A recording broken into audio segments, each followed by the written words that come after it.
Bismillahirrahmanirrahim. Assalamualaikum warahmatullahi wabarakatuh. Selamat pagi semuanya.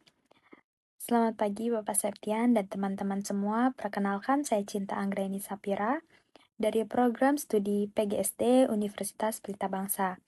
Hari ini saya akan mempresentasikan tugas UTS Pendidikan Kewarganegaraan yang berjudul Integrasi Bangsa, Persatuan dalam Keberagamaan.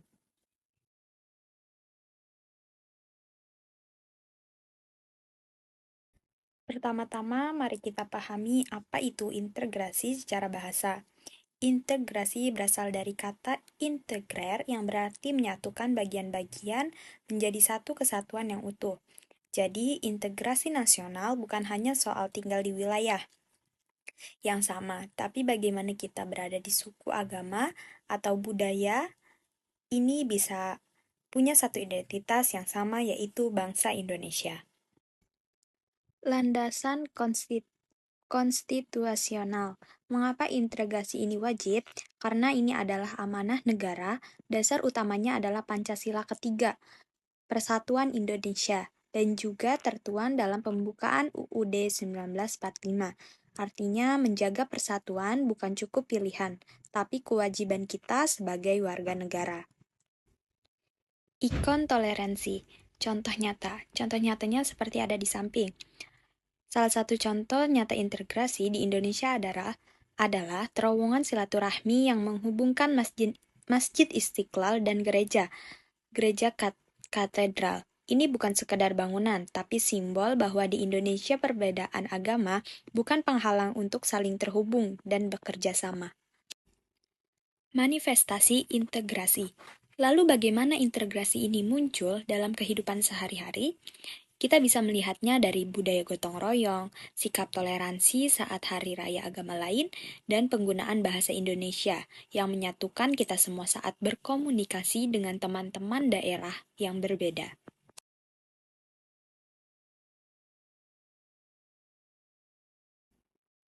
Masalah dan tantangan analisis. Namun, kita tidak boleh tutup mata saat ini. Integrasi kita terancam oleh polarisasi digital. Di media sosial seringkali muncul ruang gema di mana orang hanya mau mendengar kelompoknya sendiri. Hoax dan politik identitas menjadi tantangan berat yang bisa memecah belah kita jika kita tidak kritis. Evaluasi kritis, berdasarkan analisis saya, ada 3 akar masalah utama. Yang pertama, ketimpangan ekonomi antara wilayah yang memicu kecemburuan. Yang kedua, lemahnya literasi digital sehingga masyarakat mudah termakan hoax. Yang ketiga, penegakan hukum yang terkadang dirasa belum adil. Solusi strategis. Untuk mengatasi itu, kita butuh solusi nyata.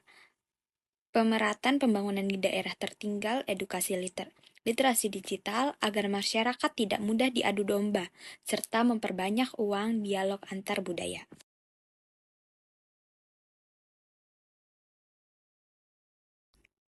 Konteks sebagai calon guru SD, peran kita sangat krusial. Kita bisa menanamkan nilai integrasi sejak dini melalui metode belajar kelompok yang heterogen, menceritakan kisah pahlawan dari berbagai daerah dan merayakan keragaman di kelas agar siswa terbiasa hidup dalam perbedaan.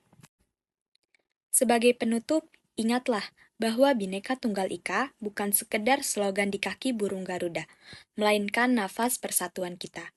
Sekian presentasi dari saya. Terima kasih. Wassalamualaikum warahmatullahi wabarakatuh.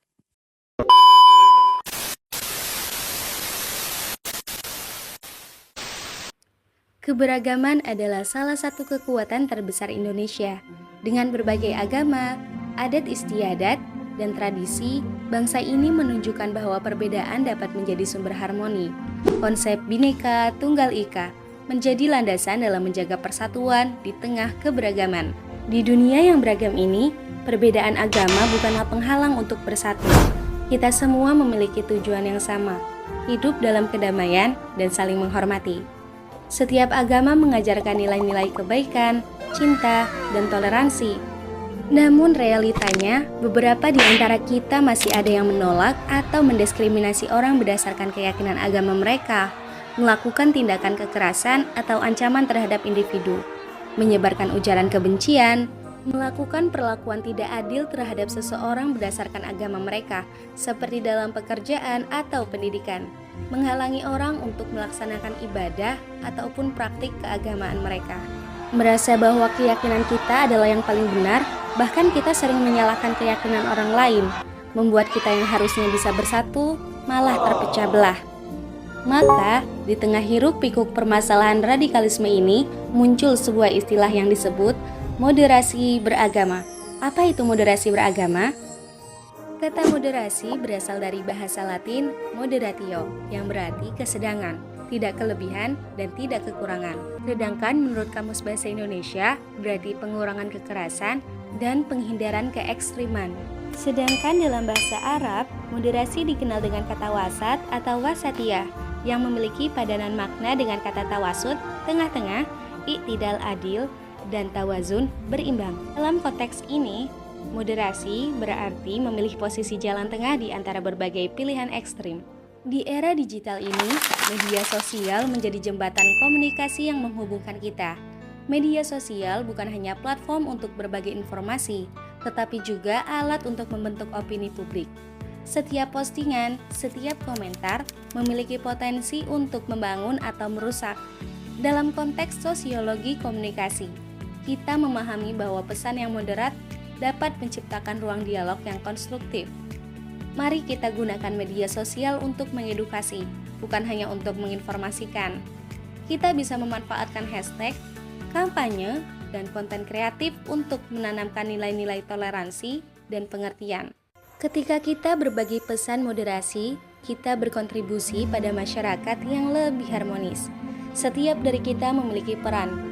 Mari gunakan kekuatan media sosial untuk menyebarkan pesan positif. Bersama kita bisa menciptakan dunia yang lebih baik.